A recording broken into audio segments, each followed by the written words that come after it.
C'est vrai qu'à l'époque, il n'y avait pas énormément de choses développées, même la vidéo n'était pas très développée. Je me souviens qu'on commençait à peine sur le site EDF, bon, on avait des moyens, donc c'était intéressant, mais il y avait peu de choses faites dans ce sens-là, quoi. C'était surtout des textes, des images, et puis c'est tout, quoi. Et c'est vrai que l'idée du dessin animé apportait quelque chose de plus ludique, de plus léger, plus abordable, assez novateur, donc ça permettait aux gens, parce que voilà, faut se remettre dans le contexte de l'époque. Il y a 10 ans, c'était très nouveau. Voilà, ça s'est déterminé assez rapidement, quoi.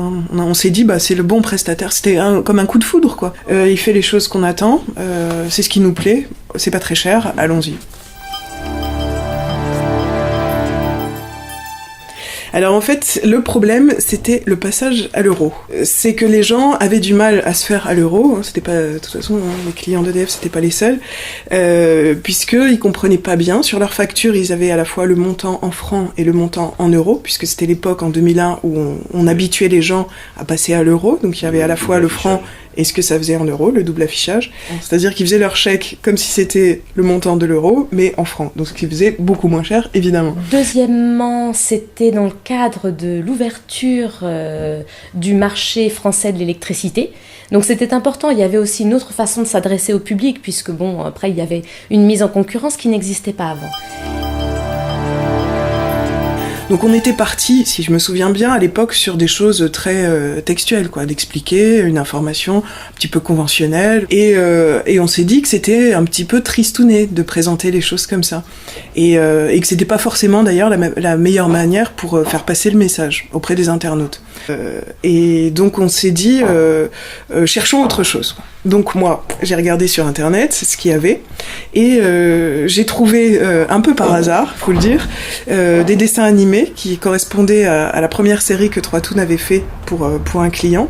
Et je trouvais ça assez marrant. Donc c'était sous format dessin animé, mais quand même très sérieux. C'est-à-dire qu'on voyait bien que dans le dessin animé, il faisait passer un message assez technique. C'était sur des réservations d'hôtels, donc c'était très précis. Et moi, je me suis dit, ça peut être marrant, on en a parlé avec l'équipe, ça peut être rigolo d'apporter cette information, mais sous cette forme-là, qui est plutôt innovante, originale, et qui convient bien au site internet.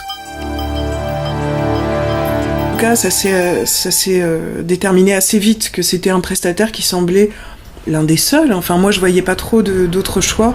Je crois qu'on n'a même pas fait d'appel d'offres, je me souviens plus. Mais les prix étaient pas non plus incroyablement chers, élevés. L'objectif, il est double.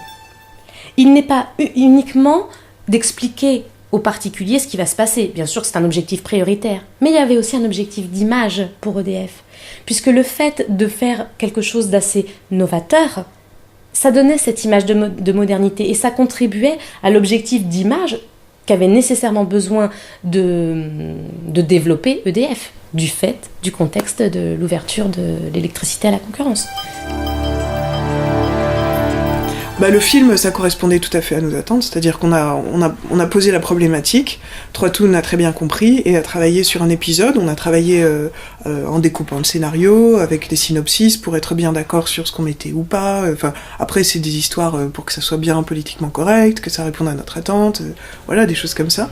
L'histoire qu'on nous a présentée, donc un couple qui va au restaurant de la Tour Eiffel, ça nous a beaucoup plu. Ça a très bien fonctionné tout de suite, ça répondait tout à fait, c'était court. Donc ça répondait tout à fait à nos attentes, quoi. EDF, c'est quand même une très grande entreprise. Il y a forcément un besoin aussi de renouvellement. Il y a forcément un besoin aussi d'attirer les candidats. Et donc de pouvoir donner une image moderne. Et donc en fait d'être en phase aussi en disant voilà, EDF montre une image moderne, elle utilise l'audiovisuel et toutes ces techniques-là, ça donne envie. On se dit bon voilà, c'est pas une entreprise ringarde, c'est une entreprise à la pointe. Et surtout qu'EDF était et toujours sur des secteurs de pointe. Ça a aussi donné libre cours, ça a ouvert la porte à ce genre de module interactif. On s'est dit on peut se le permettre, c'est facile à mettre en œuvre, c'est pas compliqué et c'est pas non plus trop cher, quoi. Donc c'était un bon plan là-dessus.